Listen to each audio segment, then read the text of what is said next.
Welcome to this explainer. Okay, today we're jumping right into a really fascinating intersection of worlds. We're looking at Uttarakhand's Almora area.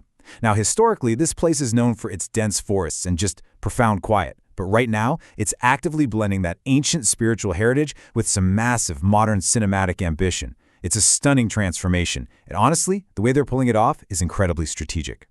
But, before we talk about modern movie cameras, we actually have to rewind and look at this profound piece of advice. If you want to see God, go to the huts of the poor. And if you want to attain God, then serve the poor, the helpless, the downtrodden, and the miserable. Those words were spoken way back in 1893 by Swami Vivekananda to a young ascetic in Khetri. And as we're going to see, that exact quote sparked a lifelong legacy that literally changed the Himalayan landscape forever. So, here's our roadmap for today's explainer. We'll start with the seasons of Almora, take a journey to Dol Ashram, and check out the giant Sri Yantra and the legacy of Swami Kalyandev. Then, we'll pivot over to the 2024 film policy and wrap up with a cinematic future. Let's dive in. Section 1. Seasons of Almora, the canvas. Before we can really grasp the culture or the sudden rush of filmmakers, we gotta understand the physical canvas itself. Almora shifts its moods so dramatically across the year. You go from these bright, blooming red rhododendrons in spring to this misty, incredibly romantic solitude during the monsoon, and then finally into a crisp, snow-dusted winter wonderland. It's essentially 5 totally distinct cinematic backdrops all living inside one single region. And beyond just the weather, the sensory experience here is off the charts. The air literally smells like pine, and the region is absolutely overflowing with unique local fruits. You've got the rampal, which looks like this crazy mix between a tomato and a peach, and calcium-rich local chestnuts. But my absolute favorite detail? The Pahadi Desi kiwi. Fascinatingly, for this kiwi to actually bear fruit, you have to plant a male and a female tree right next to each other. They practically have to hug. It's just a beautiful little natural partnership right up there in the hills. Section 2. Journey to Dol Ashram, Finding the Spirit.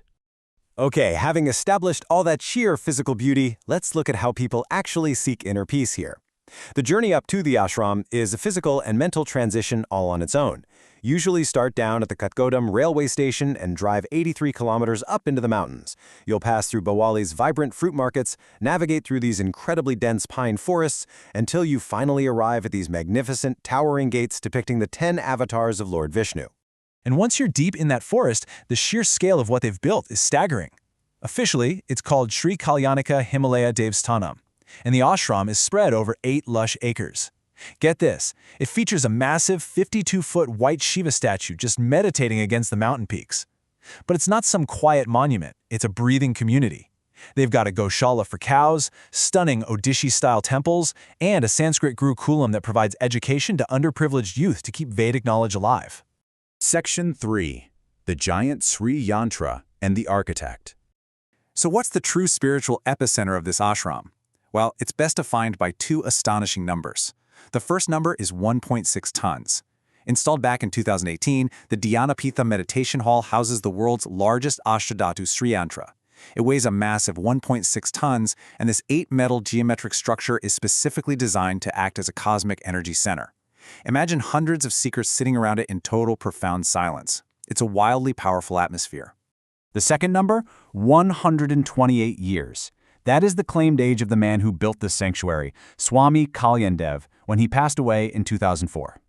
Think about that for a second. He dedicated well over a century of his life entirely to social work, building hundreds of schools and medical facilities for the poor all across northern India. If we trace his life's timeline, we actually see the direct ripple effect of that Swami Vivekananda quote from the very beginning. That singular meeting in 1893 guided his entire life's mission, eventually culminating in him founding the Dol Ashram in 1990. His dedication was so immense that the Indian government recognized him with the Padma Shri in 1982 and then the Padma Bhushan, the country's 3rd highest civilian award, in the year 2000. Section 5. The 2024 Film Policy, the Lens. Now we're going to make a huge pivot. We've seen the spiritual side. Now let's look at how the Uttarakhand government is actively trying to get modern filmmakers to capture this exact nature and spirit for the rest of the world. This brings us to a highly strategic document, the 2024 Uttarakhand Film Policy. This official government memorandum is aggressively designed to pull both domestic and international film productions right into the state. And look, this policy isn't just about making movies for fun. If you look at their actual objectives, this is a heavy-hitting economic strategy. They want to generate local jobs, pull in private capital, and really popularize their heritage globally. To make it an absolute no-brainer for producers, they set up a single-window system to slice right through the usual red tape for shooting permissions. So, let's see how that strategy translates into actual, hard financial incentives. The state is literally offering to pay for a massive chunk of a film's production cost just for choosing to shoot in Uttarakhand. It's a really brilliant dual strategy. On one side, they are subsidizing massive, mainstream Hindi films and other recognized national languages with up to a 30% grant capped at 3 crore rupees. But on the flip side, they are going all in on local storytelling. Films made in regional Uttarakhand dialects can get up to 50% of their expenditure covered, a maximum of 2 crores. The one major catch? For both categories, you absolutely must shoot 75% of your film physically within the state borders. But hold on, they aren't just handing out free money. These grants come with some serious quality control strings attached. The state demands high-end production value. You need a minimum of 4K resolution and Dolby Digital sound. You have to secure a censor board certificate and guarantee an actual theatrical release. We're talking 5 screens for regional films and 15 for Hindi, so no quiet YouTube drops. And to keep everything above board financially, cash transactions are strictly capped at just 10% of the total budget. Everything else has to be trackable. Section 6. A cinematic future. Beyond just tossing money at individual films, the state is investing in the literal physical foundations of a long-term film industry right there in the mountains. They are offering grants up to 50 lakh rupees to establish brand new film and content training institutes plus post-production studios. This is a total game changer. It means local youth in places like Almora don't have to pack up and move to Mumbai to learn directing or cinematography or VFX. They can learn the trade and get hired right at home. And they're even closing the loop on the exhibition side. The government is giving 25% subsidies for the equipment needed to open new cinema halls, multiplexes, and even mobile theaters directly in these hilly areas. They're making sure that the movies shot in the mountains can actually be watched by the people living in the mountains. How cool is that? When we take a step back, it's just a brilliant tapestry. We've seen how Almora's golden autumns, the profound, resonant silence of a 1.6-ton Sri Yantra, and a highly lucrative multi-core film subsidy all weave together perfectly. Uttarakhand is actively crafting a modern identity that honors its deep spiritual roots, while boldly inviting the global film industry to come set up shop. So, as we wrap up today's explainer, I want to leave you with this final thought.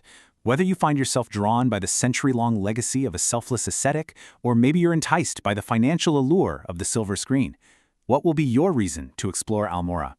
Thanks so much for joining me, and keep seeking out the fascinating stories hidden in the world around us.